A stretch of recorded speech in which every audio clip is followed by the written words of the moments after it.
Hi, this is Phone Arena, and this is a video review of the Samsung OmniaPRO B7330.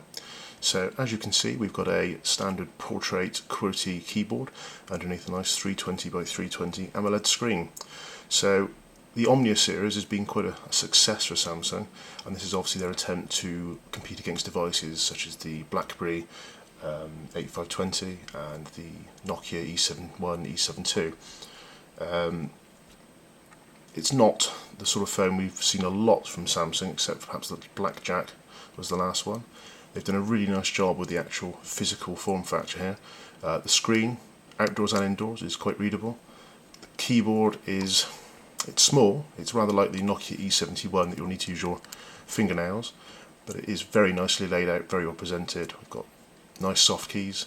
The actual phone itself is very slim, very attractive, although it has got this rather cheap black plastic that Samsung do love to festoon on their devices, whether it be TVs or phones, which does rather attract fingerprints and light scratching.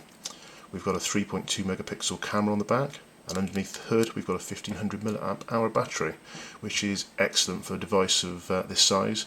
And due to the nature of the AMOLED screen and the fact that the device isn't perhaps as data intensive as other similar devices, you really will find that the battery life on this will last you many days of moderate use, which is pretty impressive for a smartphone. General build quality is very good. There's not a lot of creaks or movement in the device, and the whole thing, it certainly looks like it's worth the money you paid for it, really, overall. Call quality wise, the loudspeaker is very good.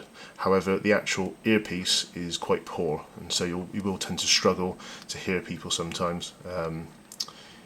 It won't cause a severe problem, but it's certainly not up to standard. Volume rocker on this side. We've got a USB connector here, and that's for headphones and for charging and syncing. So you're stuck with the bundled headphones. Moving around the device, we have a micro SD slot here, and we have the quick shortcut to the camera application. So that's the majority of the outside of the device. Overall, it's a very attractive phone. It's quite well made, although it will look quite dirty after a day or two of use. Right, this is a very quick rundown of the software side of the Samsung OmniaPRO. So as you can see, it's a pretty basic Windows Mobile standard interface. It has been spiced up slightly by the Samsung TouchWiz, which gives you this crossbar along the bottom, accessible via left and right on the D-pad, and you can also page up through each page with the up and down. So first page obviously gives you access to missed calls and missed emails. Second page is contacts, which you can add contacts of your choice from your address book. We have a link to music player, which works quite nicely, although it never loads in album art until you actually start playing the music, which is a shame.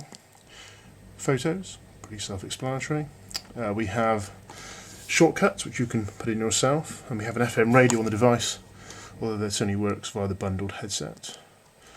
Links to social websites and applications. The Facebook application is actually quite good, although pretty slow. Settings, CNN Mobile, Yahoo Finance, and bizarrely Yahoo Search, no Bing Search available, and AccuWeather, which is actually a pretty decent bundled weather client. And if we now go into the start menu, there's not really a lot to discuss here. We've got typical messaging, calendar applications. Calendar app is your typical WinMo calendar application, not really very much to look at, not really very good to use. We've got the Internet Explorer app. I'll just send it off for a reload of this page. Not the easiest browser to navigate. As you can see, this is over Wi-Fi. It's going to take quite a long time to start loading the page up. I think on Android or iPhone WebKit based browsers, I think we'd be finished by about now. Yeah, I think that's very exciting to look at, a white page, so I think we'll leave that to it. And finally we have, for incomes preloaded, we've got Google Maps, which works quite well. quite a quick lock on the GPS on this device. We've got Windows Marketplace, and if we go up into the applications at the top, we have the camera, which loaded quite quickly that time. If we try and respond to my commands, you've actually got quite a few nice options there, which is a shame that the camera itself doesn't quite match up to the software. So there you go, that is the Phone Arena review of the Samsung OmniaPRO.